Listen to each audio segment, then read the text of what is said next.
Shri GD Lakshminarayana గారు మాట్లాడి సందేశం ఇవ్వాల్సిందిగా కోరుతున్నాం. ఉక్కు సత్యాగ్రహం అన్న ఈ చలనచిత్రం ఈ నెల 29వ తారీఖున ప్రపంచవ్యాప్తంగా విడుదల కాబోతోంది.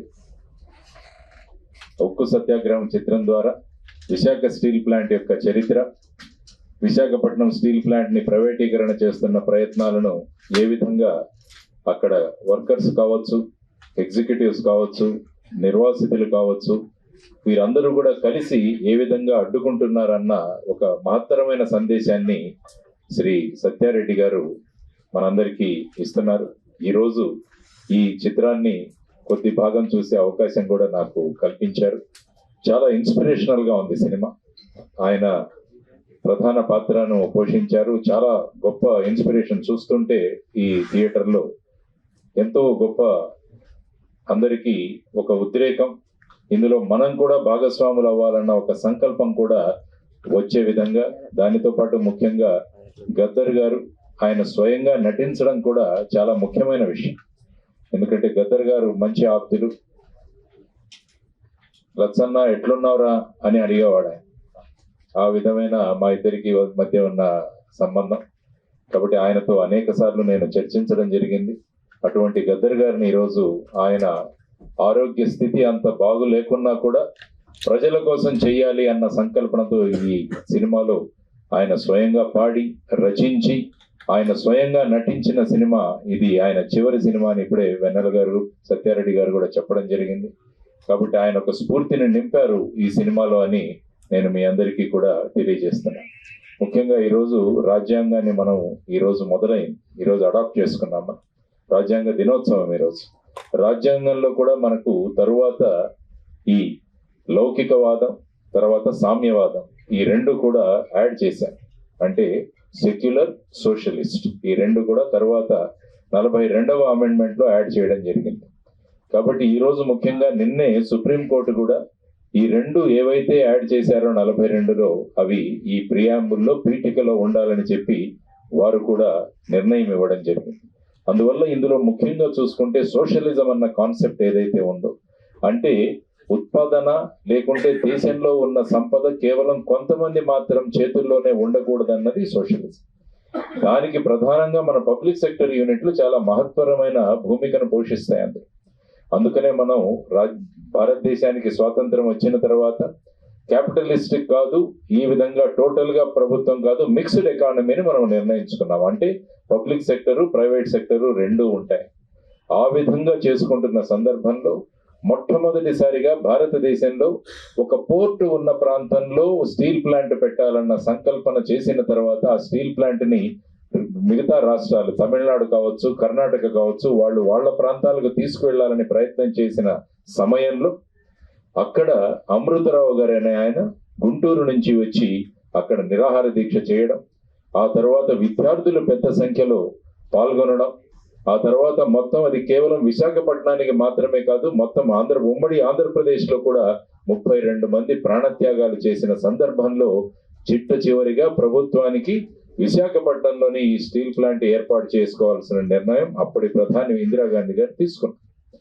ఆ తరువాత అది బ్రహ్మాండంగా ముందుకు వెళ్ళి మంచి లాభాలలో నడుస్తున్న ఒక గొప్ప యూనిట్, పబ్లిక్ సెక్టర్ యూనిట్.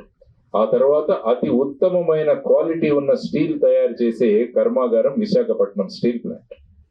దాన్ని RINL కూడా అంటారు, రాష్ట్రీయ ఇస్పాత్ నిగమ్ లిమిటెడ్ అని చెప్పేసి. మీరు యాక్చువల్ గా చూసుకుంటే ప్రధానమంత్రి గారి ఆవాస్ యోజన అంటే ఇళ్లు కట్టించే దాంట్లో సుమారుగా 21,000 మెట్రిక్ టన్నులు విశాఖ స్టీల్. మీరు స్టాచ్యూ ఆఫ్ యూనిటీ అని సర్దార్ వల్లభాయ్ పటేల్ స్టాచ్యూ చూస్తారు అక్కడ నర్మదా నది ఒడ్డున, అందులో సుమారుగా 2,500 మెట్రిక్ టన్నులు విశాఖ స్టీల్. ఆ తర్వాత అటల్ టనల్ అని జమ్మూని కాశ్మీర్ ని కనెక్ట్ చేస్తూ ఒక టనల్ ఏర్పాటు చేయడం అని, దానిలో కూడా సుమారుగా 3,000 మెట్రిక్ టన్నులు మన విశాఖ స్టీల్.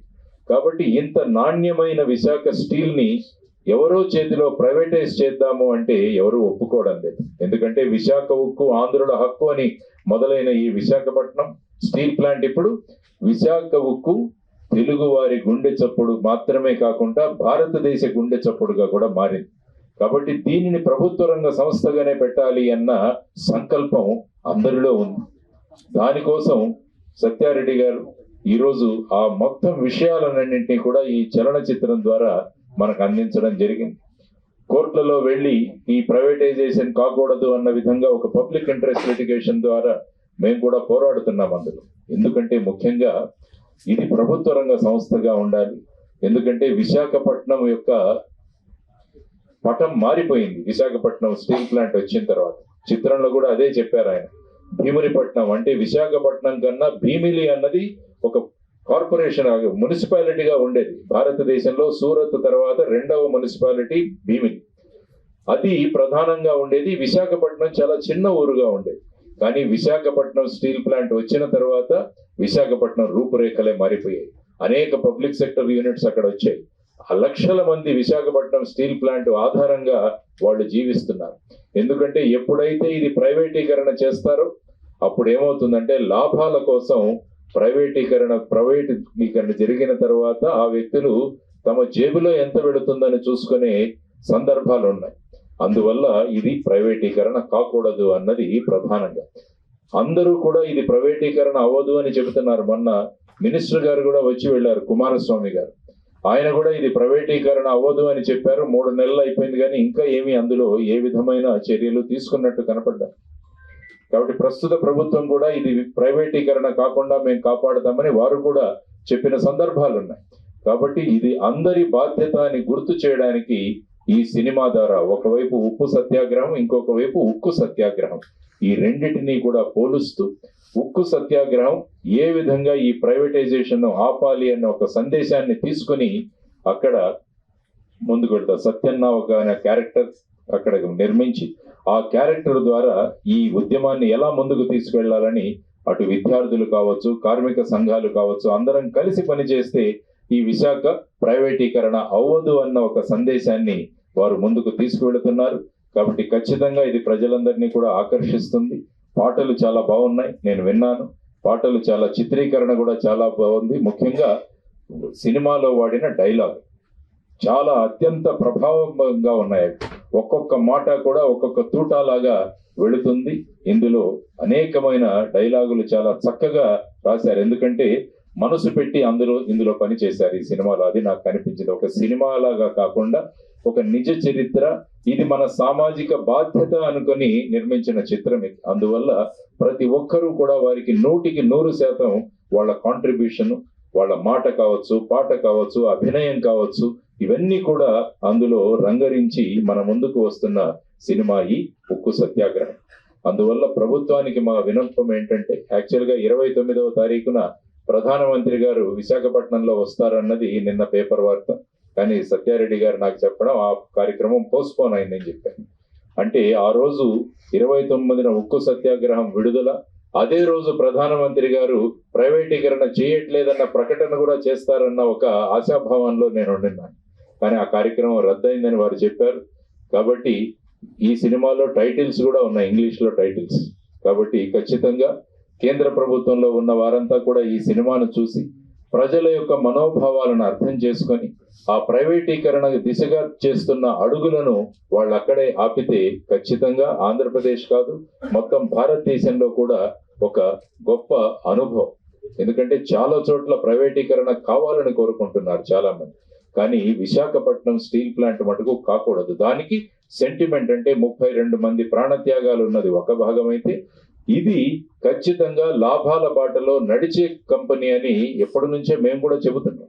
దీనికి చేయాల్సింది కేంద్ర ప్రభుత్వం ఒకటే కోరుకుంటున్నాం, దానికి గనులు కేటాయించండి అని మొదటి నుంచి డిమాండ్. మిగతా అన్ని కంపెనీస్ కి, అన్ని ప్రైవేట్ కావచ్చు, గవర్నమెంట్ కావచ్చు, అన్నిటికీ వారి సొంత గనులు ఉన్నాయి. కానీ విశాఖపట్నం స్టీల్ ప్లాంట్ కి మాత్రం సొంత గనులు ఇవ్వలేదు. 28 అప్లికేషన్లు వేసినా కూడా స్టీల్ ప్లాంట్ కు ఈ విధంగా గనులు కేటాయించలేదు. ప్రస్తుతం ఈ ప్లాంట్ కు కావాల్సింది గనులు కేటాయించడం, లేకుంటే స్టీల్ అథారిటీ ఆఫ్ ఇండియాలో కలపమని చెప్పేసి అందరి యొక్క డిమాండ్. సెయిల్లో కలపండి RINL ని కూడా అన్నది ప్రధానమైన డిమాండ్. కాబట్టి ఇవన్నీ చేసుకుంటూ రావడానికి చాలా సులభమైన పరిష్కారాలు ఉన్నాయి. విశాఖపట్నం స్టీల్ ప్లాంట్ ని ప్రభుత్వ రంగ సంస్థగా కొనసాగించడానికి ఆ విధంగా ప్రభుత్వం ఆలోచించాలి. ఎందుకంటే సినిమా అన్నది చాలా ప్రభావవంతమైన మీడియం. ఎందుకంటే సినిమాల ద్వారా ప్రజల యొక్క భావోద్వేగాలను, ప్రజల యొక్క ఆలోచన విధానాలను కూడా ప్రభావితం చేసేదే సినిమా. కాబట్టి అటువంటి ఉక్కు సత్యాగ్రహం అన్న ఈ సినిమా ఖచ్చితంగా ప్రజలందరినీ కూడా చైతన్యవంతులుగా చేసి ఈ స్టీల్ ప్లాంట్ ప్రైవేటీకరణ ఎందుకు కాకూడదు, పబ్లిక్ సెక్టర్ రంగంలోనే గడిస్తే ఏ విధంగా దానికి వచ్చే లాభాలు ప్రజలందరికీ చెందుతాయి, అదే ప్రైవేటీకరణ అవుతే వచ్చే లాభాలు కేవలం ఎవరైతే ఆ కంపెనీని కొనుక్కుంటారో వాళ్ళ జేబుల్లో వెళతాయి. ఈ విధమైన తర్వాత ఎప్పుడైతే ప్రభుత్వ రంగ సంస్థలో ఉంటాయో అక్కడ రిజర్వేషన్ సిస్టమ్ కూడా అమలవుతుంది. అదే ప్రైవేటు రంగంలోకి వెళితే బడుగు బలహీన వర్గాల వారికి అవకాశమే ఉండదు. ఆ తర్వాత ముఖ్యంగా ఈ స్టీల్ ప్లాంట్ కోసం సుమారుగా 23,000 ఎకరాలు ఆ ప్రాంతంలో 64 గ్రామాల నుంచి రైతులందరూ కూడా వారికి ఇచ్చారు.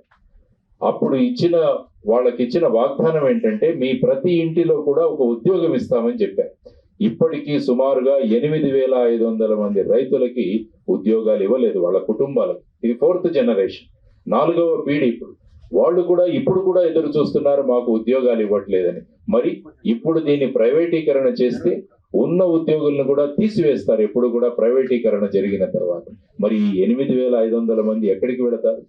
వాళ్లకు జీవితానికి ఆధారమైన భూమిని వాళ్ళు దేశ భవిష్యత్తు కోసం, దేశం కోసం వారందరూ కూడా త్యాగం చేస్తే మరి వాళ్లకు ఈ విధంగా సుమారుగా 8,500 కుటుంబాలకు ఇంకా ఉద్యోగం ఇవ్వకుండా మనం ఈ విధంగా చేయడం సబబా అని మనం ప్రభుత్వాన్ని ప్రశ్నిస్తున్నాం. అవన్నీ కూడా ఈ సినిమాల్లో చూపించడం జరిగింది.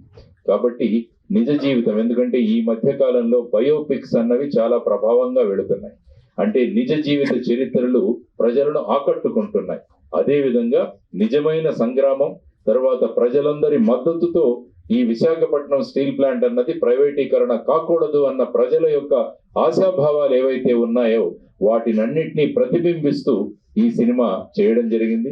ఈ సందర్భంగా నేను శ్రీ మిత్రుడు సత్యారెడ్డి గారిని అభినందిస్తున్నాను. ఎందుకంటే ఇటువంటి విషయం తీసుకొని ఎంతో ప్రభావవంతంగా ఈ సినిమాను, ఈ చలనచిత్రాన్ని నిర్మించినందుకు, ఆ తర్వాత ఇది ఒక కమర్షియల్ సినిమా అయితే కాదు కానీ ఇది మన జీవితాలతో ముడిపడిన సినిమా.